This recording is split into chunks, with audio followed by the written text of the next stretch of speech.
Wala rin pakinabang ang mga punong yun. At isa pa, maaani ko mga pananim ko kahit na anong mangyari. Kaya pwede ba? Pinapaalalahanan lang kita. Bisitahin mo man lang sana yung bukid mo bago dumating ang bagyo. Anong akala mo sa mga pananim ko? Tatakbo? Para kailangan ko pang bisitahin sa bukid? Huwag kang pilosopo, Renz. Para sa'yo din naman yung mga sinasabi ko. Alam ko ang ginagawa ko, Brian. Yung bukid mo, ang pakialaman mo.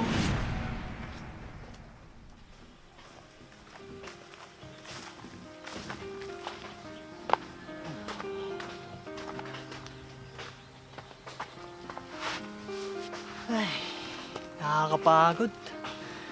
Pero buti na lang, nabawasan ko yung mga sanga ng puno na nakapalibot sa pananim ko.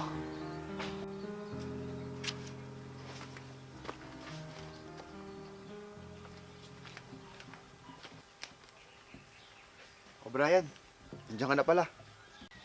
Oh, saan ka pupunta? Akala ko ba sabay tayo magbabawas ng mga sanga ng puno sa pananim mo? Saka na yun. Wala pa namang bagyong paparating. Kahit na, hindi kasi maganda ang tubo at magiging bunga ng pananim mo kung hindi ito nasisikatan ng araw. Saka na. Bihis na ako. Tsaka may lakad ako, ano ka ba? Isa pa, puputulin ko na lahat ng punong nakapaligid sa bukid ko para wala nang sagabal. Bakit mo puputulin? Panangga sa malakas na hangin ng mga yon. Lalo na pag may bagyo o malakas na hangin. Di ba ka nakakasagabal sa mga pananim? Ibig sabihin, wala rin silbi. Kaya itutumba ko na lahat ng mga yon. Bahala ka. Total bukid mo naman yun. Baka kasi inuuna mo. Pwede ba, Brian? Huwag mo ako pinapakialaman. Diyan ka na nga.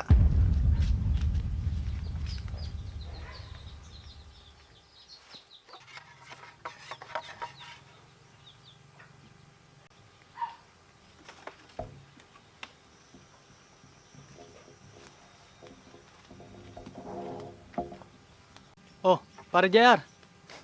Sigurado na yan ah. Oo. Piningil at sa akin ni Renz yung mga pinutol ng punong kahoy sa bukid niya. Bakit naman tinumba niya lahat ng puno doon? Pinutol niya na lahat ng kahoy doon. Hindi talaga siya nag-iisip. Nagtaka nga ako. Paano yan? Wala nang harang sa malakas na hangin. Lalo na pag may bagyo. Matutumbalat ng pananim niya doon. Bahala siya pare. Alam naman niya yun. Total, sariling bukid naman niya yun. Sinabihan ko naman siya, huwag niyang lahatin. Bawasan lang yung mga sanga. Kaso wala siyang tinira. Pabayaan na natin siya. Total, hindi naman natin pananim yung mapipinsala pag nagkataon. Sayang din kasing pananim, pera at pagod. Pag mapipinsala ang mga yon. Malalaman niya ang epekto ng ginawa niya pag naranasan niya na. Sige, mauna na ako.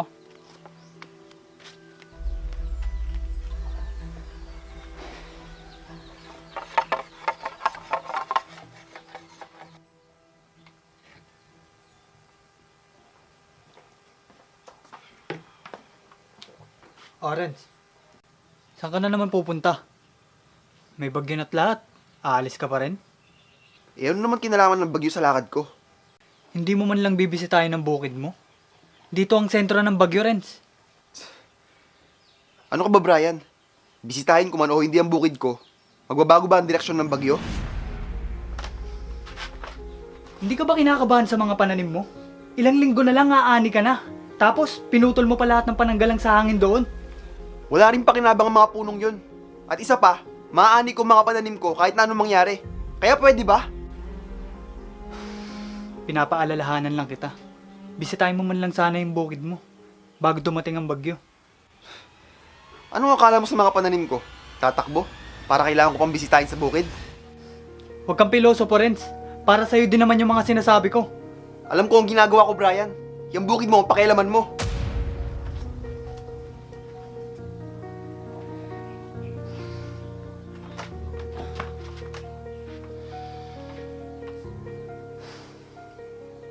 Huwag naman sana maging malupit ang hangin ng bagyo sa mga pananim.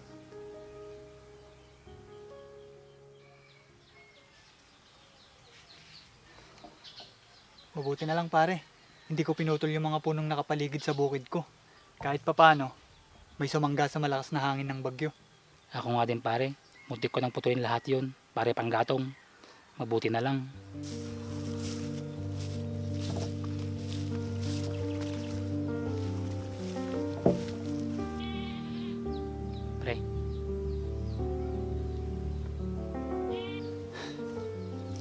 siyang ibang sisisihin, kundi sarili niya. Hindi siya nakinig sa akin. Isa pa, ginusto niyang putulin lahat ng punong nakapaligid sa bukid niya. Kaya yan ang nangyari.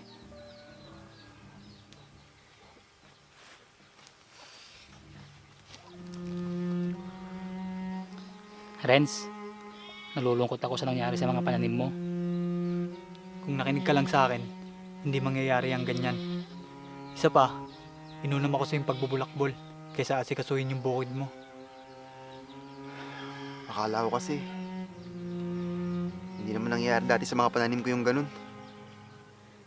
Eh paanong hindi mangyayari yan? Eh pinutol mo lahat ng punong nakapaligid sa bukid mo. Kawawa ka naman, Renz. Halos nasira lahat ng pananim mo. Naiinis ako sa sarili ko. Pinakinggan lang sana kita na pagputulin ng mga puno. Hindi sana nasayang lahat ng gastos at pagod ko sa pagtatanim. Renz, mukhang ito ang ganti sa'yo ng kalikasan dahil naging malapit ka sa mga puno. Hindi naman sila sagabal sa bukid mo. Ang sabi ko, bawasan mo lang ng sanga. Pero anong ginawa mo? Oo nga. Mali ko rin, natawagin silang walang silbi.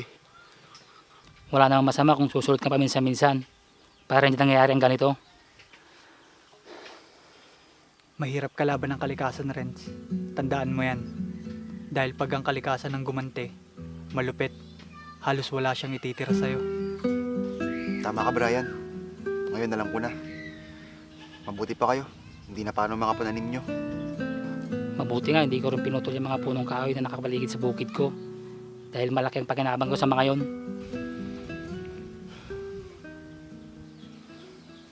Narinig mo yun, Renz? Malaki ang pakinabang ng mga puno. Kaya magtanim ka ulit ng mga puno sa paligid ng bukid mo. Tama ka, Brian.